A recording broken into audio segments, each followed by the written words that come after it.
पूज्यडाणम। आप सभी को मेरा जय जिनेन्द्र, सर्वेभ्यो नमो नमः। जो आप सभी को पता है कि जैन परंपरा में दशलक्षण महापर्व का बहुत अत्यधिक महत्व है। इसे पर्युषण पर्व भी कहा जाता है।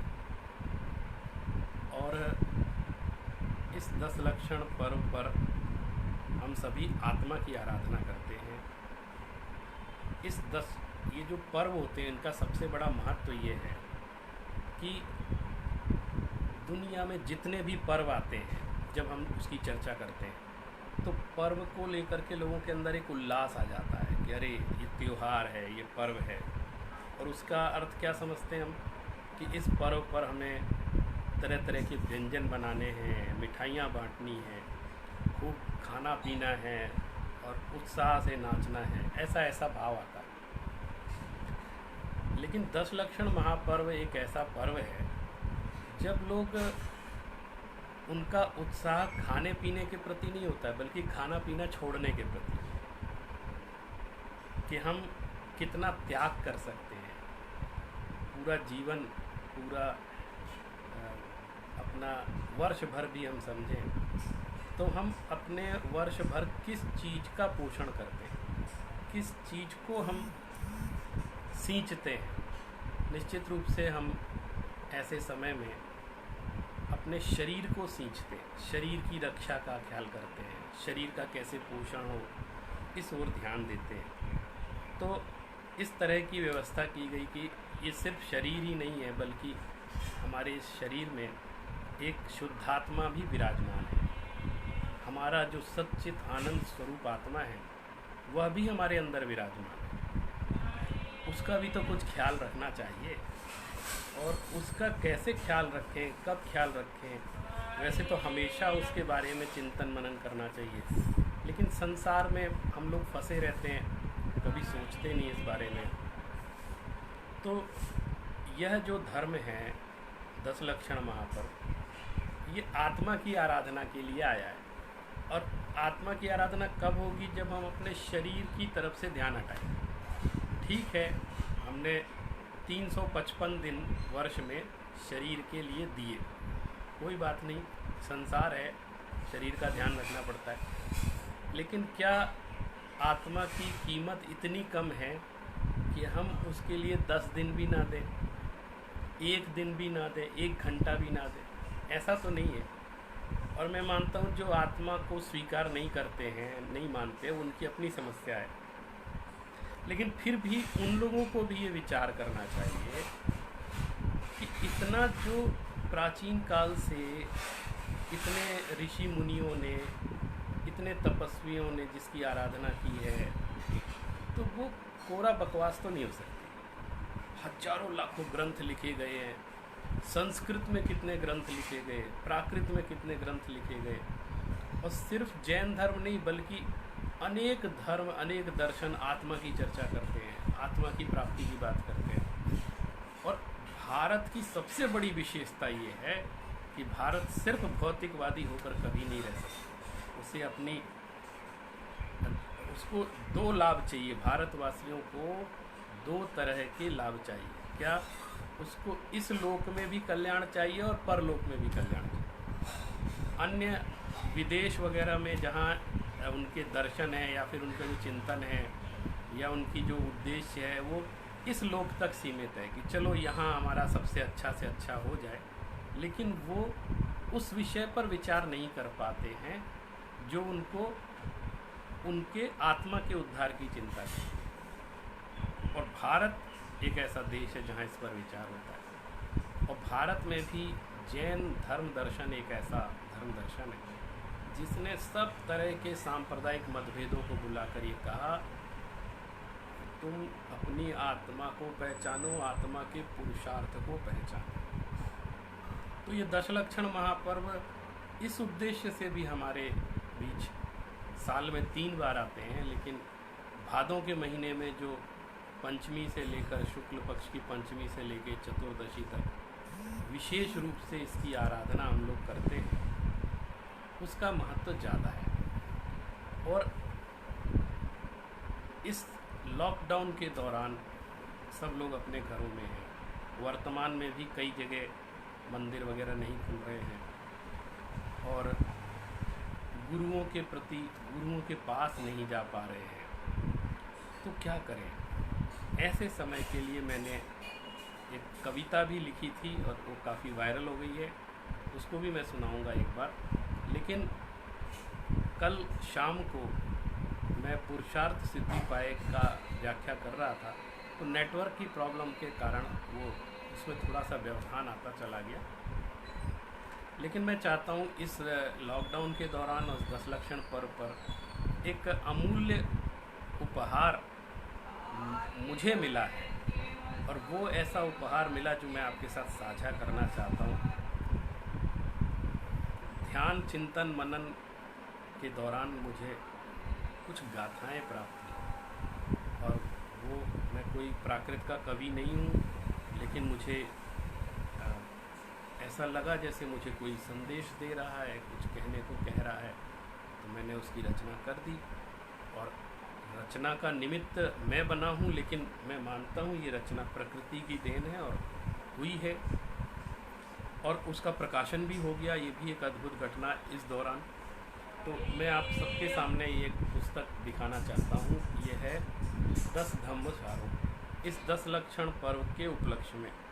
और निमित्त नैमित्तिक संबंध देखिए, ये उत्तम क्षमा के दिन ही मेरे हाथ में आई है, और इसका विमोचन हमारी बड़ी मम्मी, जिन्होंने सबसे पहले हमको धर्म दर्शन का मर्म समझाया था, हमारी गुरु हैं, उन्होंने इसका विमोचन किया। तो ये हमारे लिए और अधिक आनंद का प्रसंग बना। अपने आप सब कुछ होता चला गया, इसमें कहीं कोई विशेष पुरुषार्थ की आवश्यकता नहीं पड़ी। सबसे पहले मैं चाहता हूँ इस किताब का परिचय दूँ, और इसमें मैंने जो हम लोग धर्म के 10 लक्षण करते हैं, विभिन्न आचार्य उसकी व्याख्या करते हैं, तो मैंने उन विलोड़न करके मैंने ये जो कुछ गाथाएं मेरे माध्यम से सामने आई हैं, तो मैं इस गाथा को प्रस्तुत करके मैं चाहता हूँ आप लोग इसका आनंद लें, उसके अर्थ को समझें।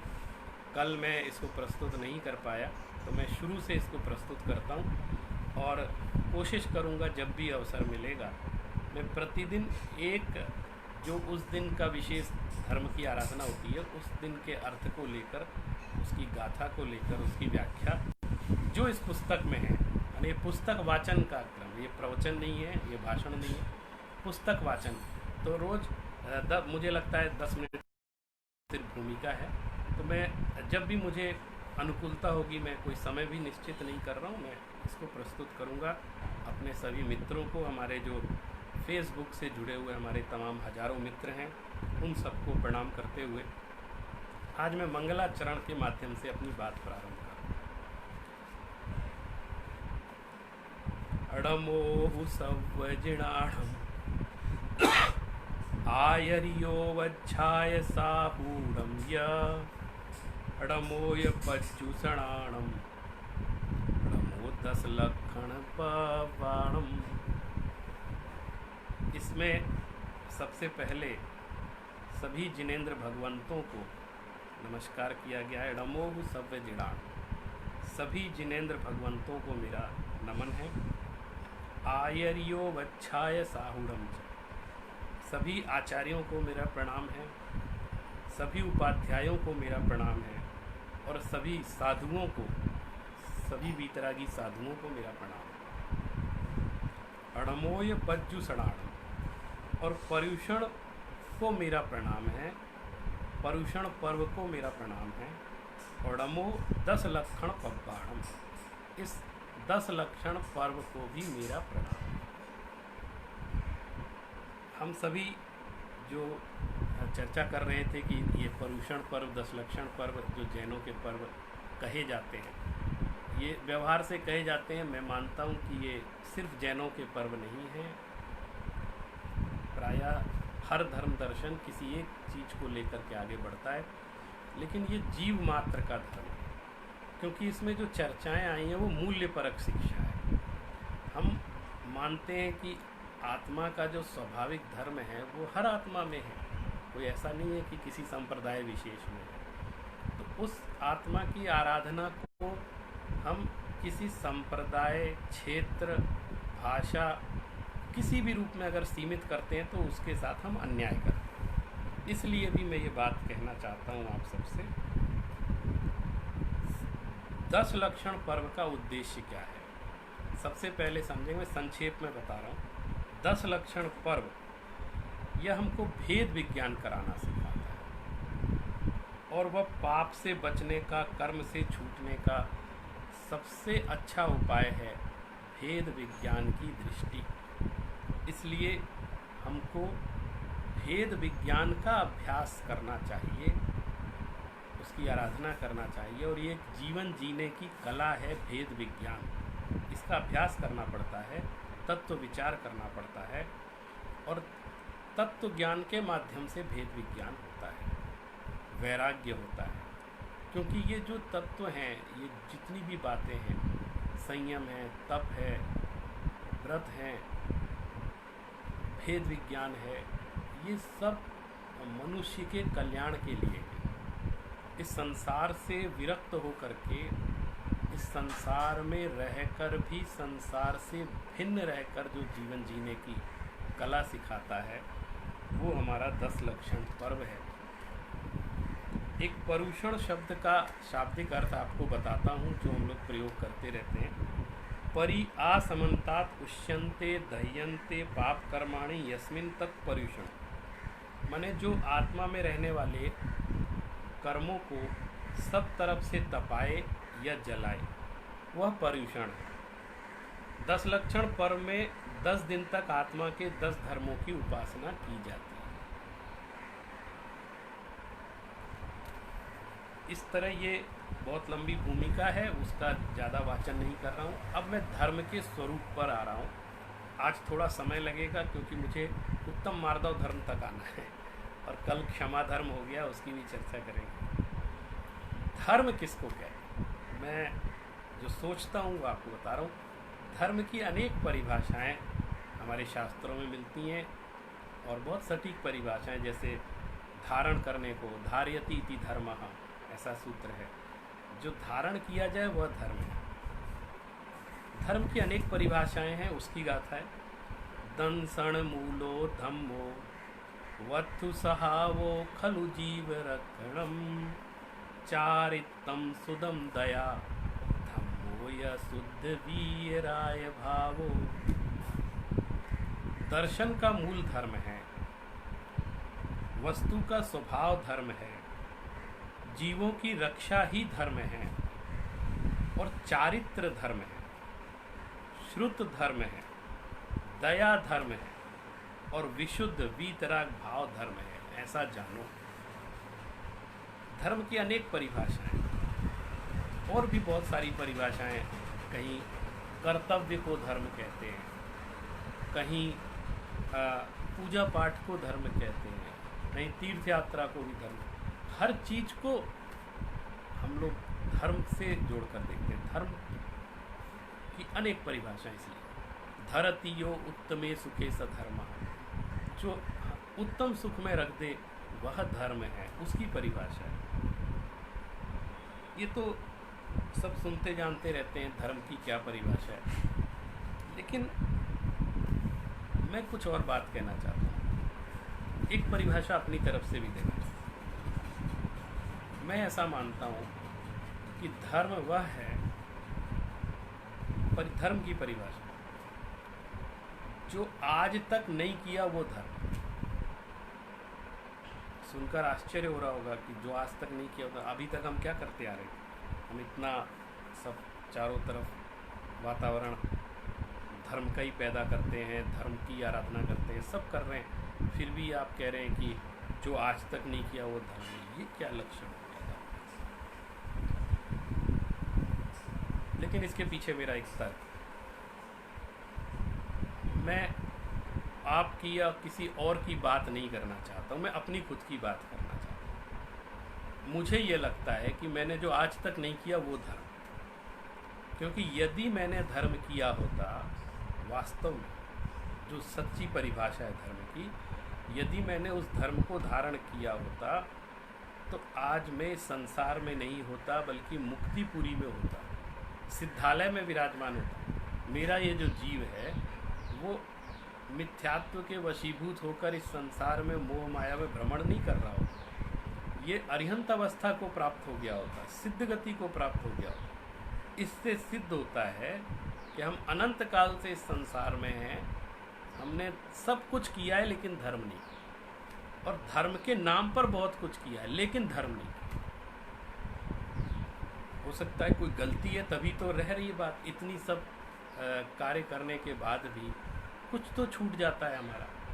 क्या छूट जाता है? उसकी खोज, उसका अनुसंधान करने के लिए धर्म के 10 लक्षण, उसकी रिसर्च करने के लिए मैं मानता हूँ कि प्रत्येक जीव को अनुसंधाता होना चाहिए, रिसर्च और सेल्फ रिसर्च करनी चाहिए, सेल्फ अपने आत्मा का अनुसंधान करना चाहिए। लेकिन हम क्या करते, पर चीज़ों का, दूसरी चीज़ों का अनुसंधान करते हैं, कभी आत्मा अनुसंधान नहीं करते, अपनी आत्मा की तरफ नहीं देखते। तो सेल्फ रियलाइजेशन, हमको सेल्फ अपनी अनुभूति प्राप्त करनी है तो हमको निश्चित रूप से आत्मा का अनुसंधान करना पड़ेगा, तब हम सच्चे धर्म को प्राप्त कर पाएंगे। और ये अनुसंधान जब तक धर्म की प्राप्ति नहीं हो जाए तब तक हमको निरंतर करते रहना चाहिए। तो ये भूमिका के रूप में हमने धर्म की एक परिभाषा भी कहने का प्रयास किया है इसमें। अब जैसा आचार्यों ने, प्राचीन आचार्यों ने और हमारे तीर्थंकर भगवंतों ने जो कहा है, वह धर्म का 10 लक्षण कौन कौन सा है उसके नाम की एक गाथा है, 3 नंबर की गाथा है। धम्मस्य 10 लक्षणम क्षमा मद्दवज्जव सौय सच्चाय संयम तव चागा किण्यम भम भम यजिनेहिम उत्तम। जिनेन्द्र भगवान ने धर्म के 10 लक्षण कहे हैं। उत्तम क्षमा, उत्तम मार्दव, उत्तम आर्जव, उत्तम शौच, उत्तम सत्य, उत्तम संयम, उत्तम तप, उत्तम त्याग, उत्तम आकिंचन्य और उत्तम ब्रह्मचर्य। इनकी आराधना हमको निश्चित करनी चाहिए। और ये 10 लक्षण हैं, इसको हम विशेष रूप से 10 दिनों में जिनकी आराधना करते हैं, उसमें एक बात और महत्वपूर्ण है कि ये जो 10 धर्म के 10 लक्षण बतलाए हैं, ये 10 लक्षण आत्मा में एक साथ प्रकट होते हैं। कई बार होता है हम लोग व्यवहार में ये सोचते हैं आज तो उत्तम क्षमा का दिन है तो हमको क्षमा पर ही सब कुछ सोचना है, विचार करना है, क्षमा धर्म को प्रकट करना है। ऐसा नहीं है।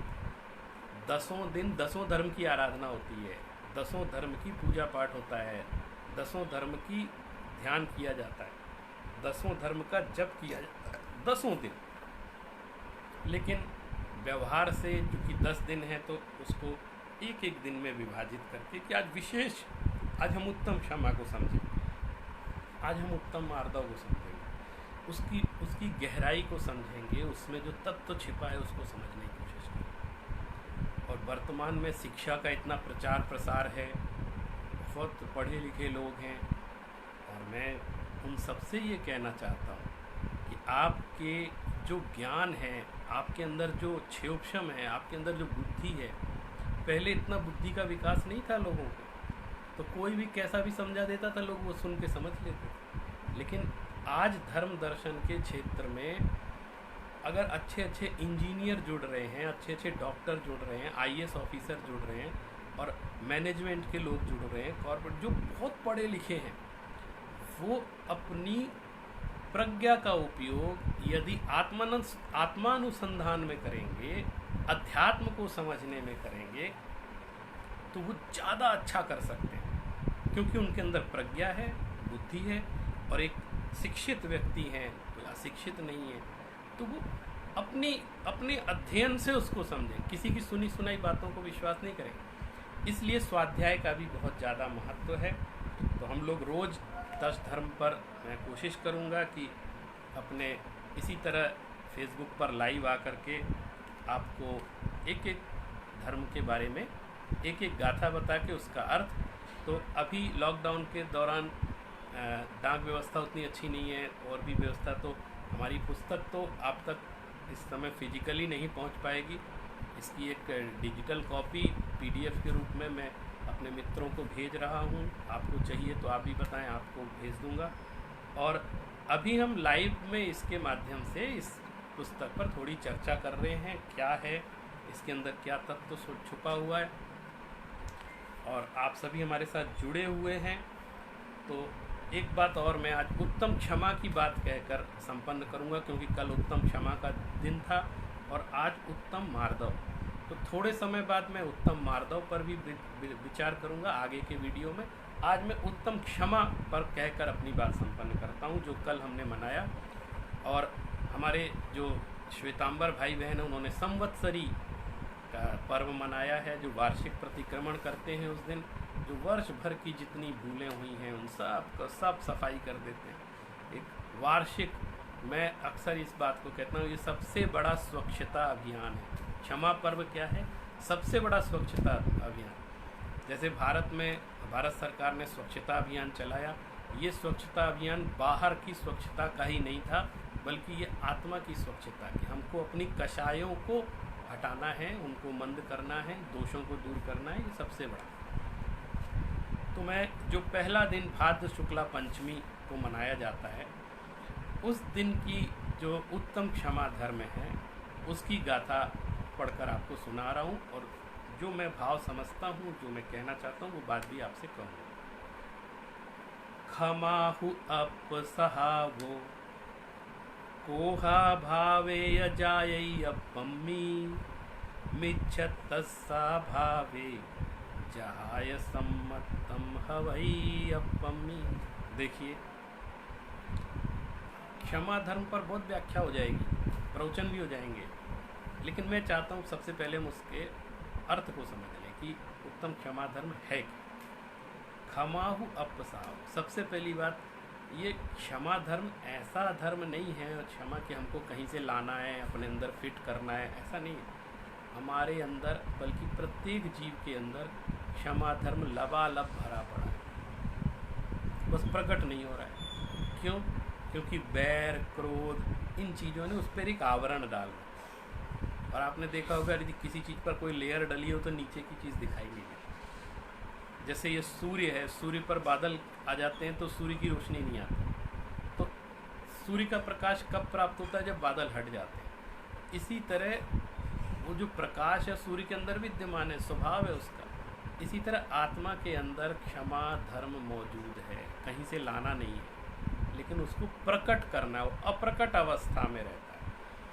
क्योंकि जो क्रोध का वातावरण है, क्रोध का आवरण है, बैर का आवरण है, कितनी कितनी कहाँ की चीज़ों को लेकर के हम भुनाते रहते हैं और खुद को दुखी करते रहते हैं। देखिए, क्रोध का लक्षण भी आपको बताऊँ, क्रोध किसको कहते हैं। शास्त्रों में कहा गया, जो हम सोचते हैं उस तरह, दूसरों की गलती की सजा खुद को देने का नाम क्रोध है। ये समझिए, दूसरों की गलती, कोई गाली किसी और ने दी, गलती किसकी थी? उसकी। क्रोधित कौन हुआ? हम। तो गाली उसने दी तो उसकी सजा उसको ही मिलनी चाहिए ना, हम क्यों लेते हैं? क्रोधित होकर हम उसकी सजा खुद को दें। टेंशन लेकर, तनाव लेकर, अपना BP बढ़ाकर हम अपने आप को प्रताड़ित करते हैं। तो धर्म ये शिक्षा देता है कि आप इन चीज़ों से बचिए। अगर आप इसी तरह जितने निमित्त मिलेंगे आप क्रोधित होते रहेंगे तो आपका जीना मुश्किल हो जाएगा, और जिसके जीवन में शांति नहीं है वो आत्मा की प्राप्ति कैसे करेगा? तो सबसे पहले हमें इन चीज़ों को समझना पड़ेगा कि क्षमा आत्मा का स्वभाव है और वह क्रोध कषाय के अभाव स्वरूप उत्पन्न होता है। जब क्रोध कषाय हट जाती है तो आत्मा में अपने आप उत्पन्न हो जाता है। कैसे?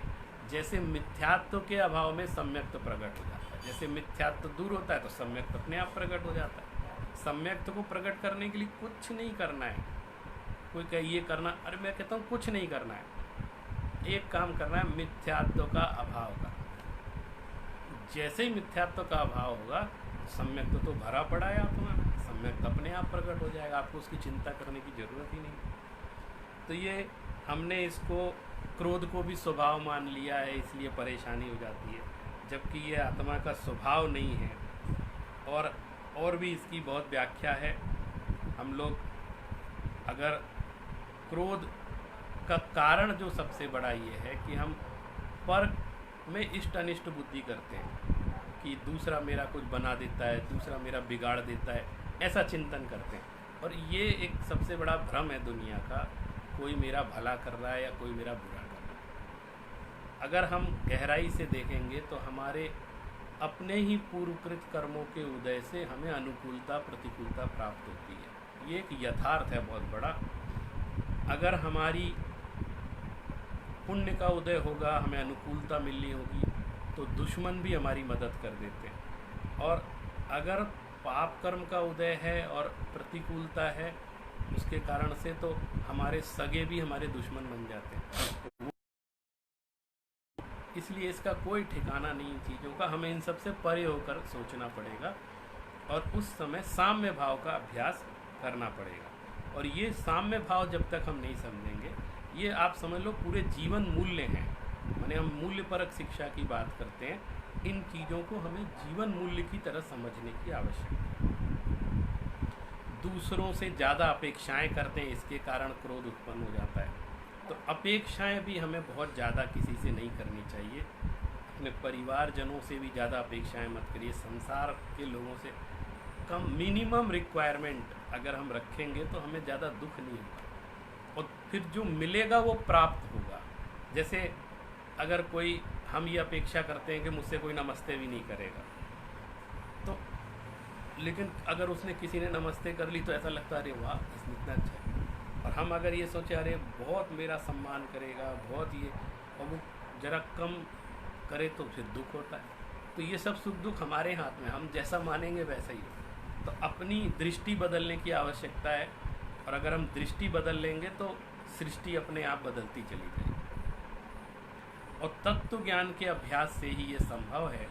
जो ये जानते हैं वो इस तरह से कि दूसरे तो मात्र निमित्त बनते हैं, वास्तव में तो ये सब अपने ही कर्मों का उदय है, ऐसा जब विचार करते हैं तो क्रोध का होना शुरू हो जाता है। क्रोध हमें उत्पन्न ही नहीं होता। अंत में मैं 4 लाइनें जो मैंने इस उपलक्ष्य में रची थी हिंदी में, वो आपको सुना करके आज की इस वार्ता का समापन करेंगे।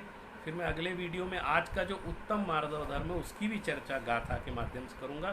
फिर प्रतिदिन जो उस दिन धर्म है उसकी चर्चा हम गाथा के माध्यम से करेंगे। तो हम जो हमारे बंधुओं तक किताब नहीं पहुंच पा रही है, वो इस किताब का स्वाध्याय भी इसके माध्यम से कर लेंगे। ये एक मेरी तरफ से उपहार है। आज दिल के रंजो गम चलो मिलकर साफ कर दें। क्षमा का दिन है। आज दिल के रंजो गम चलो मिलकर साफ कर दें, और जिएंगे कब तक घुटन में, अब सभी को माफ़ कर दें। आप किसी को माफ़ ना करो तो घुटोगे भी आप, हम खुद घुटते हैं। इससे अच्छा है सबको, जिसने जो मेरे प्रति बुरा किया उसके प्रति भी क्षमा कर करा के फ्री हो जाए, और आप खुद रिलैक्स हो जाओगे। ये देख लें। तो आज दिल के रंजो गम चलो मिलकर साफ कर दें, और जिएंगे कब तक घुटन में, अब सभी को माफ़ कर दें। मांग लें माफ़ी गुनाहों की जो अब तक हमने की। दूसरा तरीका कि एक तो आप माफ़ कर दीजिए सबको, आपके प्रति जिसने जो आज मैं सबको छोड़ता हूँ, सबको माफ़, मुझे किसी से मेरा कोई बैर नहीं। आप देखना कितना रिलैक्स, कितने हल्केपन का अनुभव होगा। फिर उसके बाद दूसरों ने जो अपराध किए मेरे प्रति, उसके प्रति तो क्षमा का दान कर ही दिया हमने। लेकिन अब हमने जो खुद अपराध किए हैं, कई अपराध हमने जानबूझ के किए, कई हो गए, कई अनजाने में हो गए, सब तरह के, जिसके कारण दूसरे प्राणी का हृदय दुखित हुआ। पता होता है हमें, कई तो हम जानबूझ के कर देते हैं निश्चित रूप से, और कई बार अनजाने में भी होता है। हमारा वो अभिप्राय नहीं था, लेकिन वो ऐसी इस तरह की परिणति हुई कि उसका मन दुखी हो गया, या उसकी हिंसा, उसके प्रति हिंसा हो गई। तो आज दिल के रंजो गम चलो मिलकर साफ कर दें, जिएंगे कब तक घुटन में, अब सभी को माफ़ कर दें। मांग ले माफ़ी गुनाहों की जो अब तक हमने किए, अब सबसे माफ़ी मांगनी है। मांग ले माफ़ी गुनाहों की जो अब तक हमने किए, अब नहीं कोई शिकायत, दुनिया को ये साफ कर दें, दुनिया को ये साफ कर दें। अब मुझे किसी से कोई शिकायत नहीं। देखिए, अगर आपको किसी से शिकायत है तो आप उससे बात कर लीजिए, तो आपकी शिकायत दूर हो जाएगी। लेकिन आपको हर एक से शिकायत है तो आपको खुद से बात करने की आवश्यकता है। ये व्यक्तित्व की बहुत बड़ी कमी होती है कि हमें हर चीज़ से शिकायत, ये ठीक नहीं है, वो ठीक नहीं, उसने ठीक नहीं किया, इसने ठीक नहीं। तो प्रॉब्लम दूसरों में नहीं है, आपके अंदर है। एक दो आदमी से शिकायत हो तो चलो ठीक है, उसकी कोई गलती होगी तो हम जा करके उससे बात कर लेंगे तो उसका समाधान हो जाएगा। लेकिन हर एक से शिकायत है, ये ठीक नहीं हो रहा है, वो ठीक नहीं, समय पे नहीं हो रहा है, ऐसा नहीं हो रहा है। ये 24 घंटे जो एक शिकायत का वातावरण हम अपने आसपास बना लेते हैं, ऐसे आदमी को कभी कुछ ठीक लगता ही नहीं है संसार। अपने से ज़्यादा ज्ञानी किसी को नहीं मानता है, अपने से जो मैं कर रहा हूँ वो सही है, दुनिया जो कर रही है सब खराब है। और ऐसा जो वातावरण है, इसका मतलब आपके व्यक्तित्व में, आपके मस्तिष्क में कमी है, सोच में कमी है। अपनी पर्सनालिटी का डेवलपमेंट करिए। अगर आपको एक से शिकायत है तो उससे बात कर लीजिए, और यदि हर एक से शिकायत है तो खुद से बात करिए और खुद की तरफ झांकिए कि हमारे अंदर क्या कमी है, क्योंकि मुझे हर एक से शिकायत है। तो इस पर भी 4 लाइनें जो मैंने लिखी हैं वो पढ़ करके संपन्न करता हूँ। दोष गैरों के देखकर ही उम्र गुजार दी, कि दोष गैरों के देखकर ही उम्र गुजार दी, इनायत खुद पर भी नजरें हम आज कर दें, और आईना ही करते रहे साफ हम तब